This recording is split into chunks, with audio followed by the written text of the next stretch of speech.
Hello, my name is Carolina Sanchez, and this is my leisure hobby project presentation.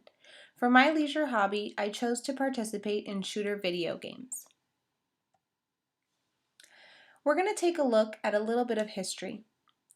Males on average have been playing video games for 16 years, while women have been playing for an average of 12 years. This makes video games a predominantly male-gendered activity, and it could be due to a few things. According to a study by Hartman and Clement, Gender in Computer Games, Exploring Females' Dislikes, in the Journal of Computer-Mediated Communication, gender roles in video games reinforce the gender roles in our society, which leads to video games appealing mostly to boys and men. We can see this in some of the video games. I can specifically think of one game called Grand Theft Auto, where the characters are mostly male, except for a few females. Of those females, they are sexually exploited. They are either walking the streets in provocative clothing or portrayed as strippers and prostitutes. No woman would want to play a game where their gender is being exploited.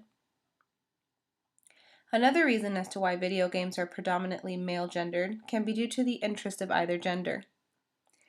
According to the same article, men and boys are more interested in violent entertainment. Females tend to display a very low preference for observing or participating in conflicts.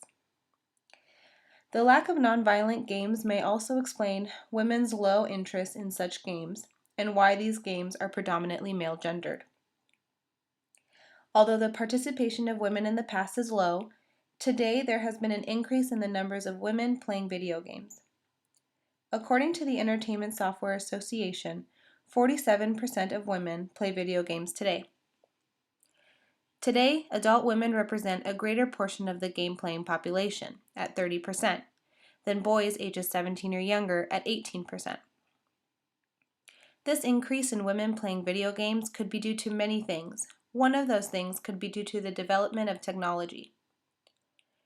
According to the article, Sex Differences and Similarities in Video Games, Experiences, Preferences, and Self-Efficacy, Implications for the Gaming Industry, the increase in women participation in video games is due to technology becoming more pervasive.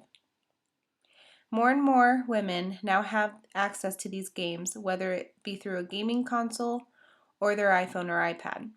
Technology has made it possible for women to have easy access to these video games. Now we will look at the relationship of class materials and video games. Video games fit into the traditional ideals for leisure for males because of some biological factors. According to the reading for class in Module 4, Chapter 7, Just Do It is Not So Easy, Participation, Constraints, and Possibilities, women's incentive in leisure activity is social, but for men it is competitive. We can see this mainly in sports, but we can also see that video games, especially shooter video games, allows males to express their competitiveness. I am not typically competitive, but during my experience with playing these shooter video games, I was determined to win. I can relate my experience to that of Peikai in Whale Rider. There were people who brought her down and told her no, but she was determined to prove them wrong, not only for them, but also for herself. I felt the same way playing these shooter games. I wanted to prove society for labeling shooter video games as a male-gendered activity, and I wanted to prove to myself that I, as a woman, could also excel in something like this. Even though I was determined to do well, I never thought that I would be so determined before I started playing. There are many reasons as to why I didn't play video games before. Some of these have to do with interpersonal constraints. According to the reading for this class, again in Module 4, interpersonal constraints are intervening constraints associated with relationships with other people.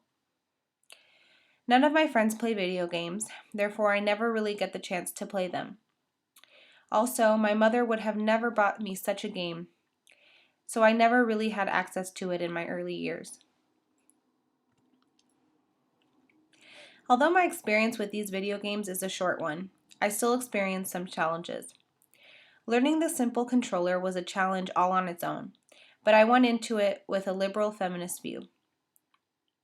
According to our class reading in Module 2, Liberal feminism is all about gender justice. I approach this project with the mindset that just because I am a woman does not mean that I cannot take on a male-gendered hobby. More women should take on this view when going against opposite traditional gender roles activities. According to the article, The Street Smarts of a Cartoon Princess, New Roles for Women in Games, in the journal Digital Creativity, games are adopting more gender-neutral approach, such as adding more female characters, which was something that I noticed while playing these games. This kind of thing allows women to really express themselves and take on something with more pride.